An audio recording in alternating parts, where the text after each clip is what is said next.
Listen, I'm not religious. At the end of the day, and being in Israel, when you talk to the young people there, they're tired of it also. Yeah, I think they don't want to keep living like this generation after generation. And in fact, at one point, things were looking a lot better. Remember when Rabin and Arafat actually shook hands, and there was the whole Camp David situation, and then Rabin gets killed by a Jewish guy, and then that stopped the whole peace process. You know, and that's what I learned when I was in Israel, is that terrorism is designed to stop the peace process. Totally. Things start to get worked out. People start to make compromises, but a hardline group says, we don't like these compromises. We want it from the river to the sea. So you know what we're going to do? We're going to blow up a school bus. Yeah. They blow up a school bus, and then the other side says, these people are animals. You can't compromise with them. Look, they just blew up a bunch of children and old men and old ladies. So the peace process stops. In order to actually have the peace process, you have to ignore the terrorism. But that's hard to do. Yes. And it hasn't worked historically. Well, you're not getting rid of the terrorists. You're not getting rid of the terrorists. I mean, the problem too, the other side of the coin, when you go into a place that is innocent and say you kill someone you think is a terrorist, but he wasn't, now you just created more terrorists. Exactly. I mean, again, I wish it could stop, but unfortunately, men are involved, so it's not going to stop. Do you expect more terrorist attacks in the U.S.? No, 100%. Soon.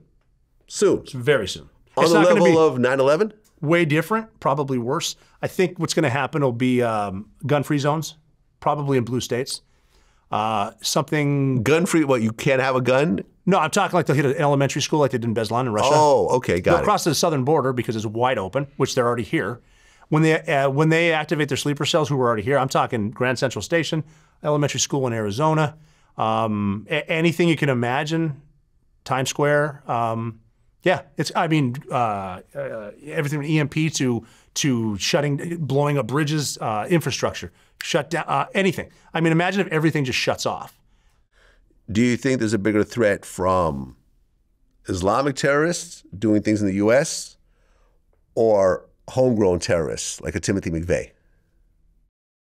I think the jihadis. I don't think the homegrown terrorists are as bad as a lot of the media tries to spin up to be even. Timothy McVeigh was pretty horrific. Oh, what he did was bad. I mean, I know that the Oklahoma City bombing was horrible. I don't know how it happened. I don't know. I don't even know. I mean, I'm at the point now where I'll believe or disbelieve anything. So yeah, it was him, and yeah, he got executed. I'm not well read enough. Are you saying he didn't do that? I'm not saying that at all. I'm saying I'm not well read enough to. He had a whole van full of fertilizer that he detonated right next to the building. Right, yeah, and like Jack Ruby killed Lee Harvey Oswald, who was saying he was I didn't do anything. Boom, he's dead. Oh, look at that, case closed. Well, Timothy McVeigh was alive for a long time before he was executed. You know what? Like I said, didn't study it, don't know. Okay. I'll go with the narrative. Okay, fair enough. Guy. But we haven't seen a lot of homegrown terrorism. Well, you see a lot of shootings. Yeah, they're everywhere. Yeah, which you don't see in other countries. Yeah, okay. Church shootings, school shootings. I mean, it's pretty messed up. Again, education. These are bad people. Yeah. You don't. If I took a gun and loaded it and set it down here in 10,000 years, it wouldn't go off without me.